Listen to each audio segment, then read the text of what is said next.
Okay, so welcome to the tutorial for the Tiling Your Neck Cowl and the Ladder Back Jacquard Method. So I'm working the hexagon pattern, and I guess there's three things to show you: how to set up a ladder back jacquard, how to work them, and then how to secure them. So I just want to show you each of those real quick here, and yeah, and first I should show you kind of how it looks on the back side. So these are the ladders on the back side, and you can see they're just like, they run kind of just behind your knitting in the same direction. And you can see, like, on a hexagon that is 15 stitches across at the widest point, I have 2 ladder backs coming up here. So it'll be 5 stitches here, then this ladder, 5 stitches here, and then another ladder. And you can see that they kind of stretch out a little bit, and that is okay. Like, it's, once I block it, then the tension will be a little bit better, but also, like, we're not gonna see this. It doesn't really matter how beautiful they look on the back side, and mine certainly have some irregularities. So if you've ever done double knitting, it's the exact same method. You're just not doing it for every single stitch, you're just doing it for a couple. So they will look like regular stitches in your work. So you can see I'm in the middle of a hexagon over here, and while just this spin cycle shows here on the rectangle, or on the hexagon, you can see my outline color, this mustard kind of peeking through, and that's because those are those ladders peeking through right here. So the way that we anchor it, they're not anchored, I mean, it's like a whole other fabric back here, so I can, like, lift this up and it's not anchored to anything. The only place that it's anchored is at the base where you start. So to do that, I do two-handed color work.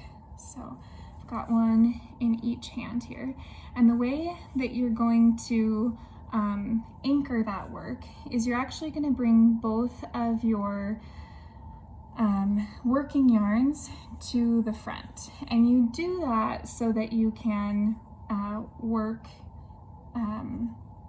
with and have, like, that nice those nice stitches on the back. So you can work into the stitch below, like this ladder right here in between your stitches. You can work into that. I prefer, though, to work into this long float that I just happen to have on this pattern. So I have long floats on these 2 rows, and the reason is a ladder back I only establish for like 3 or more rows, because it's gotta, like, lift with each, otherwise it doesn't really, like, make sense to do it. So I just have these 2 rows of, like, 9 stitches in that mustard color. And so you can see on the back side here, let me show you, maybe you can tell, but I've just caught those, like, long floats just like normal.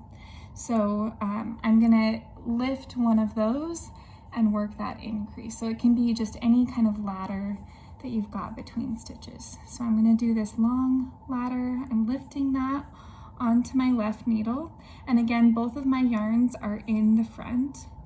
It's very important that you do that. And then I'm going to work into this.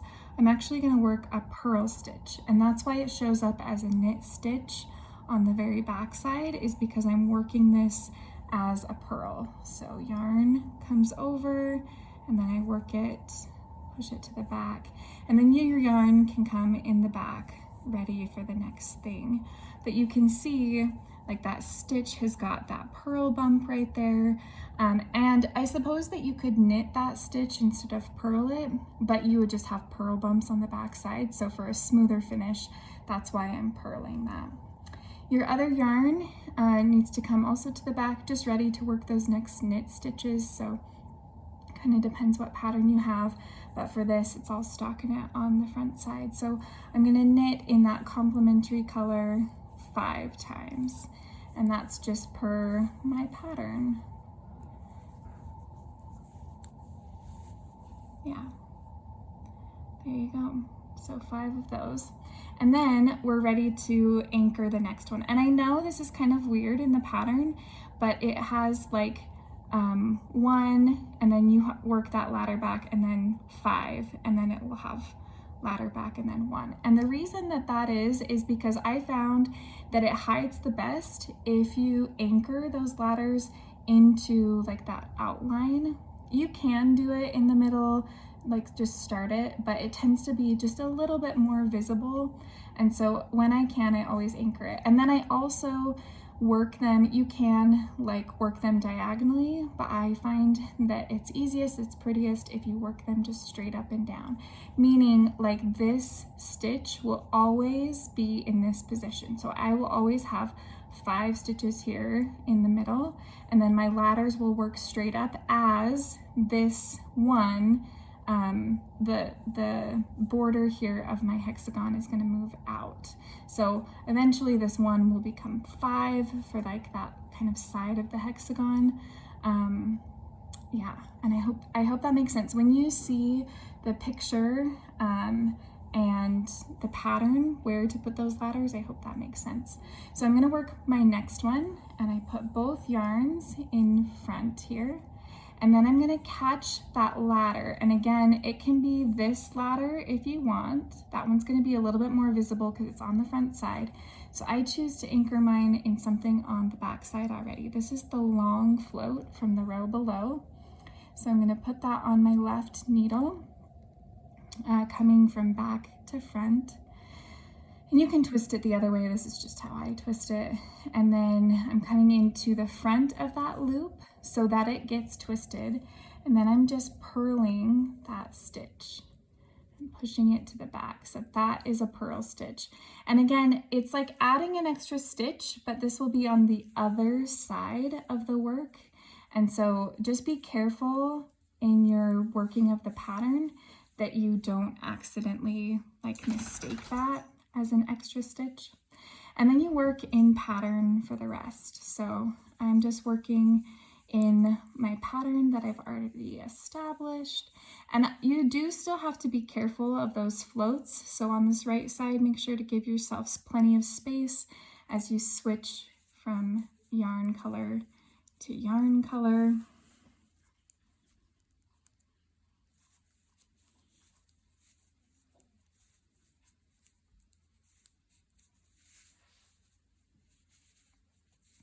And now I've come upon that ladder. And again, you can see this really clearly as we come to it, that this is like the other side of the fabric. So like if I open that up, there's like a little pocket and there's kind of 2 sides to my fabric. That's exactly what you want. So when I come to that ladder, I'm gonna work it just kind of how I worked the last one, anchored it in, except now it's a little bit easier. You put both yarns to the front, and then I insert as if to purl, because I am gonna purl that stitch, purl with that mustard color, push it to the back, and then put it off. And then I can put my yarns to the back, ready to knit the next stitch. And it's that motion of bringing both of your working yarns into the front that really like sets you up to work like a double layered fabric. So that's really what does it. So I'll do it one more time here to finish off this hexagon. Again, you can see that mustard only is a loop here, but it doesn't show through. And again, it should not be connected to anything else. Like there should be a pocket there, kind of 2 sides of that fabric. So to work it, I'm just gonna put these both in front. Insert as if to purl. I do purl that stitch, and it can get a little fiddly with your hands here, so do what you need to do, and then purl that stitch. It comes off, and then both yarns go to the back. And I always just make sure that my tension is good. Again, like you still have to worry about tension here. You don't want these to pucker. So if those floats are too short, then yeah, you can end up with like an inner fabric that's smaller than your outer fabric, and that's not what you want. So just make sure to stretch those stitches here on the right side so that you have enough room. And then all your yarns go to the back and you're ready to just keep working in pattern here. So finish off that pattern. Now, yeah, and I'll work one more time those anchoring stitches in here so you can see on this side. So in my pattern I have one in that complementary color, then we bring them to the front, then we pick up a ladder from the back side, and I pick up that longest ladder that I've got. And it can be from the row below, it can be from 2 rows below. I wouldn't do much more than that because again, you don't want to like ruin the tension, and then you just purl that stitch. And then it will be there until you resolve it.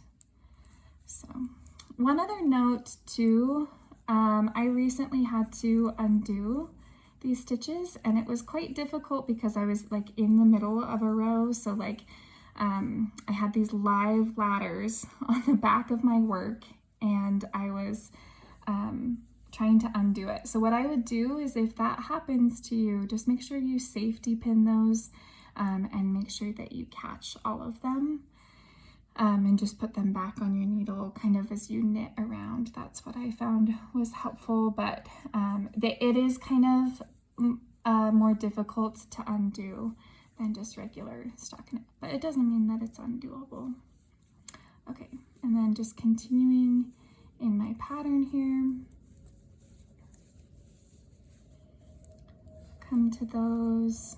Okay, and now again, if I were to work this stitch, then I would put my yarns to the front. Actually, I'm gonna work it, put those yarns to the front, come in for a purl, purl that guy, yarns come back to the back, and now I'm ready to knit again. And I'll show you on this last one, I'll show you how to bind these off. And you'll notice too that on my hexagons back here, they all go the full, those ladders will go the full length of the hexagon. And the reason is when you pick up, it can be a little bit visible, just like a float can be visible. When you catch floats, they can kind of peek through on the front side. Same thing, when you anchor these, they can peek through just a little bit. So that's one reason that I catch them, like I anchor them in a longer float that's already on the back side.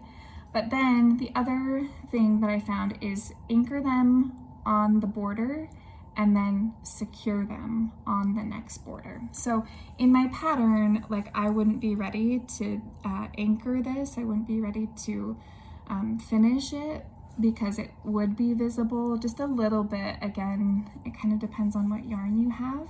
But basically all you do is knit those two together. So I'm knitting, inserting as if to knit, and what happens is they just lie like one in front of the other. So you can see the head of this other stitch in the back, and it's just lying there in the back side. So again, if I were to finish it off here, you might see just a little bit poking through, which is why, again, I've opted to put them at the border of the shape because that head of that other stitch will be just a little bit less visible if I'm using that mustard in the next row to go over it. Just a little bit less noticeable.